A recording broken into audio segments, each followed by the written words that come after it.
Eu sei, você já tentou mudar. Já viu vários vídeos pela internet, já prometeu para si mesmo 1 milhão de vezes que a segunda-feira seria diferente e que desta vez tudo ia funcionar, mas na terça-noite você já estava de volta ao sofá, com a mão no pacote de salgadinho, se perguntando onde foi que deu errado de novo. Já falamos uma vez e vamos falar novamente. O problema nunca foi você, mas sim a forma como você olha e leva a sua vida. Sabia que 43% de tudo o que você faz no dia não é uma escolha consciente, mas sim um hábito automático?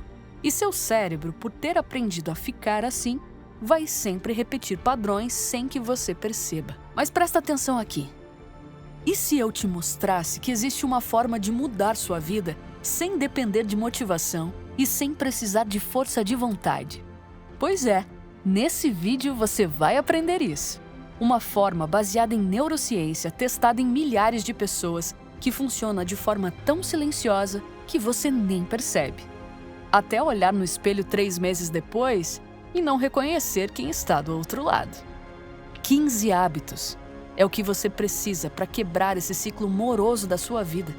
E para a gente começar a falar sobre isso, nada melhor do que começar pelo hábito mais subestimado de todos.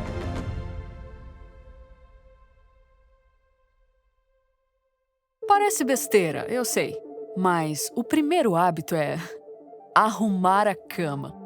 Você provavelmente está pensando, sério? É isso que vai mudar minha vida? Olha, me escuta. Quando você arruma a sua cama logo ao acordar, você está fazendo algo muito mais profundo do que só organizar lençóis. Você está provando para si mesmo, nos primeiros 5 minutos do dia, que você é capaz de completar alguma coisa. E é essa a sua primeira micro-vitória do dia. E o cérebro adora vitórias. E por que eu estou dizendo isso? Porque estudos recentes em neurociências mostram que mudanças gigantescas começam em ações ridiculamente pequenas, que são os micro-hábitos. E a lógica por trás disso é simples. Quando você termina uma tarefa pequena, seu cérebro libera picos de dopamina que criam aquelas sensações de que algo foi realizado, que automaticamente te empurra para a próxima ação. Wendy Wood explica que hábitos são formados através de um loop de 3 fases: a de deixa, a de rotina e a de recompensa. A deixa aqui é acordar. A rotina aqui seria arrumar a cama. E a recompensa? É aquela sensação silenciosa de controle que diz: caramba, hoje você arrumou sua cama. Não foi nem sua mãe, nem seu companheiro, companheira que fez isso. Mas aqui está o segredo que a maioria das pessoas não entende. Essa primeira vitória é só o começo. Porque uma vez que você prova para si mesmo que pode completar algo pequeno, você começa a acreditar que pode completar coisas maiores. E é aí que a transformação silenciosa começa.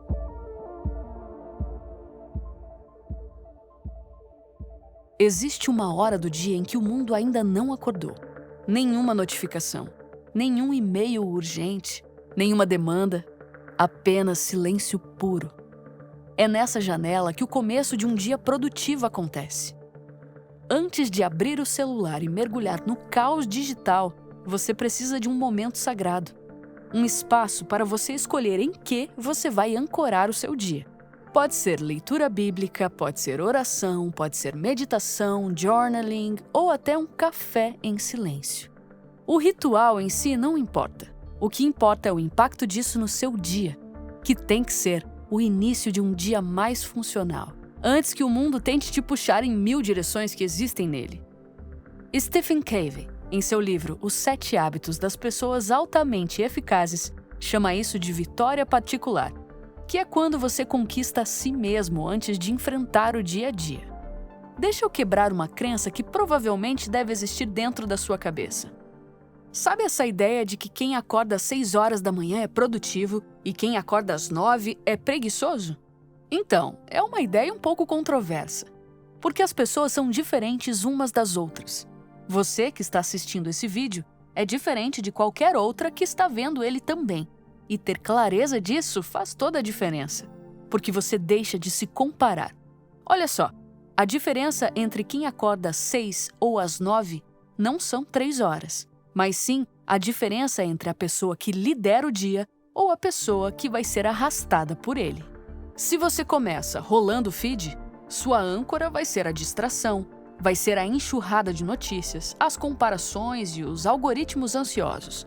Mas se você começa com algo que te centraliza, você cria um escudo interno. Wendy Wood, em Bons Hábitos, Maus Hábitos, mostra que a formação de hábitos depende de associações consistentes entre um gatilho de contexto e uma resposta recompensadora. Ou seja, criar um ambiente certo, com pistas claras e repetidas, facilita a automação de comportamentos que realmente importam.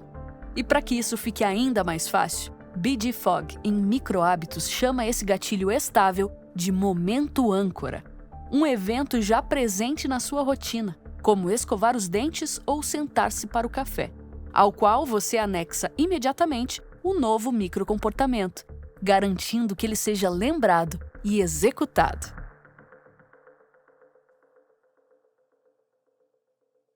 Existem 2 hábitos que parecem distintos, mas na prática são parte da mesma disciplina: caminhar sem celular e trabalhar em profundidade.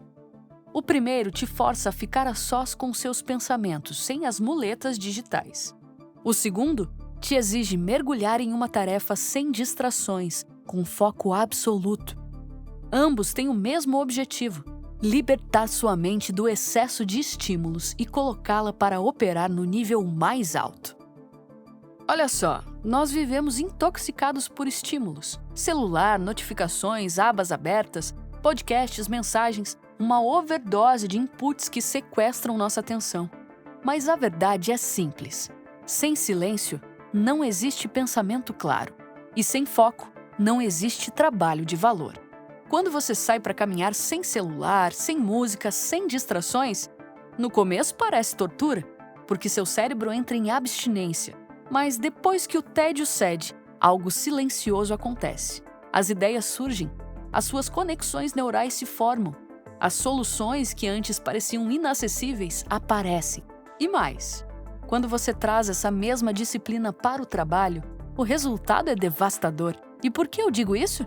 Porque 1 hora de foco profundo, com o celular fora do cômodo, com 0 interrupções e com mente imersa, vale mais que 5 horas de multitarefa fajuta que você insiste em persistir no dia a dia. Então, o que de fato você precisa fazer? Trabalhar sem dispersão, criar rituais, ambientes e limites que forcem sua mente a fazer aquilo para o qual foi projetada: pensar, resolver, criar. Nietzsche já dizia que grandes pensamentos nascem ao caminhar, e Cal Newport provou que grandes resultados nascem do trabalho profundo. Ambos estão certos. A genialidade mora no silêncio, e o silêncio só aparece quando você expulsa o barulho.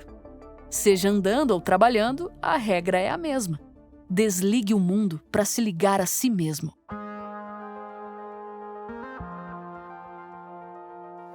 Existe uma crença perigosa que circula constantemente por aí: a de que sua mente e seu corpo são entidades separadas.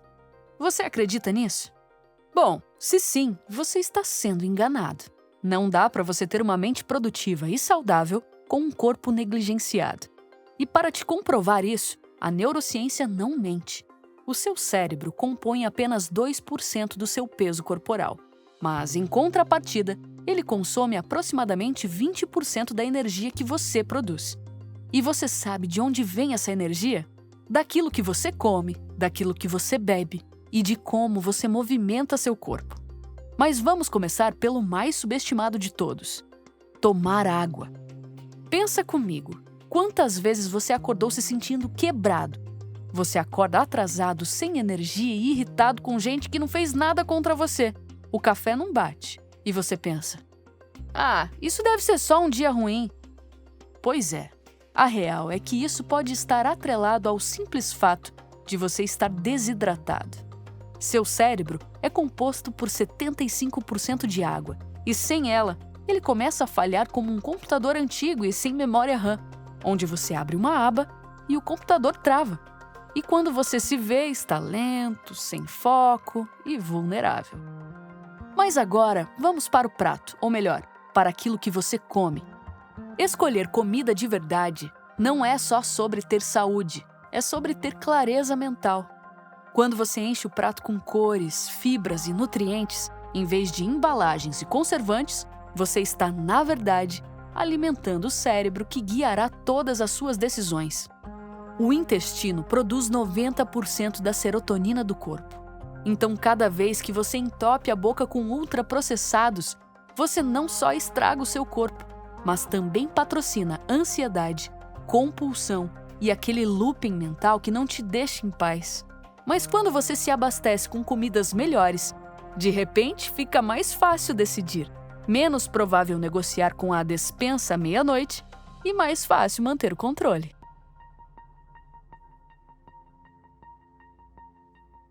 Outro hábito é o exercício físico.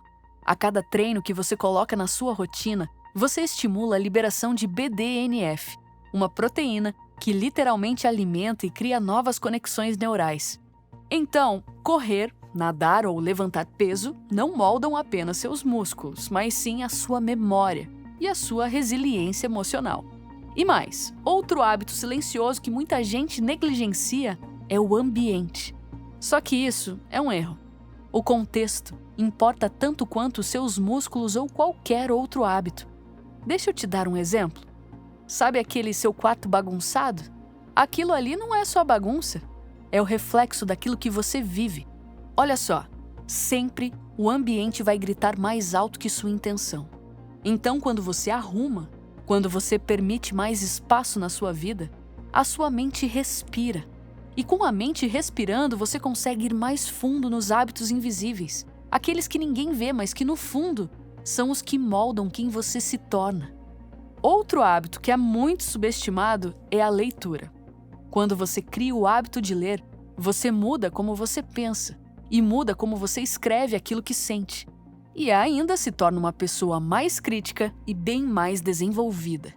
Você pratica isso? Se sim, deixa nos comentários. Falar consigo mesmo talvez seja um dos hábitos que quase ninguém se atenta. A maioria das pessoas fala consigo do jeito que jamais falaria com um amigo. Você é burro, você errou de novo. Ou então, por que você não consegue fazer nada direito? Você já pensou assim? Deixa eu te falar. O problema que existe em torno disso, o X da questão é: a sua voz interior é aquele seu narrador que fica ligado 24 horas por dia. Se esse cara vive te diminuindo, te criticando e te sabotando, não tem jeito. Dificilmente você vai conseguir ter um olhar bom e positivo para a vida. Então preste muita atenção. Você se torna aquilo que repete para si mesmo constantemente. Se você fica dizendo que não é suficiente, não se surpreenda quando sua vida começar a refletir exatamente sobre essa crença. E os 4 últimos hábitos são: manter uma promessa para si mesmo. Aqui não estamos nos referindo somente a beber água ou arrumar a mesa que você acabou de sentar para almoçar. Aqui é sobre você provar para o cérebro que você é confiável, que é uma pessoa que não quebra promessas para si mesmo e que não coleciona procrastinação e dúvida. O outro é saber dizer não para proteger a sua paz. Olha só, você que ainda não está aqui, entenda uma coisa. Você não é um restaurante de última hora, para gente que ignora sua agenda. A cada sim que você permite sem nenhum tipo de critério, é um não que você dá para si mesmo. Compreender antes de ser compreendido. Esse hábito silencioso é de extrema importância para a sua vida. Pare de esperar ansiosamente sua vez de falar. Coloque em prática mais o hábito de escutar. Isso vale para conversas com os outros e consigo mesmo. Então, antes de se julgar, descubra por que você age como age. E por último, lembrar que ninguém vai te salvar a não ser você mesmo. Quando você internaliza isso de verdade, algo profundo dentro da sua mente muda. Porque você para de esperar que alguém finalmente te note e que alguém acredite que você é o suficiente. Por que você quer isso? A vida vai te entregar desculpas perfeitas em bandejas de prata todo santo dia. Mas disciplina, determinação, transformação duradoura, isso é construído internamente por meio de todas essas escolhas e absolutamente ninguém pode fazer isso por você, a não ser você mesmo. Então, esses são os 15 hábitos que silenciosamente transformam sua vida para sempre. E por trás de todos eles, a ciência é clara e te mostrou que boa parte das nossas ações são automáticas e a transformação verdadeira vem de dentro para fora. A conclusão? Mudanças drásticas falham, mas micro-hábitos consistentes vencem. Não é sobre virar outra pessoa da noite para o dia, mas é de fato sobre se tornar 1% melhor que hoje, amanhã, depois de amanhã, e da maneira como Wesley sempre fala por aqui, em modo de brick by brick. Agora, me conta nos comentários. Tudo o que falamos aqui fez sentido? Se sim, já aproveita para deixar o seu like e seguir o canal. Ative o sininho porque toda semana temos conteúdos novos. E a gente se vê no próximo vídeo.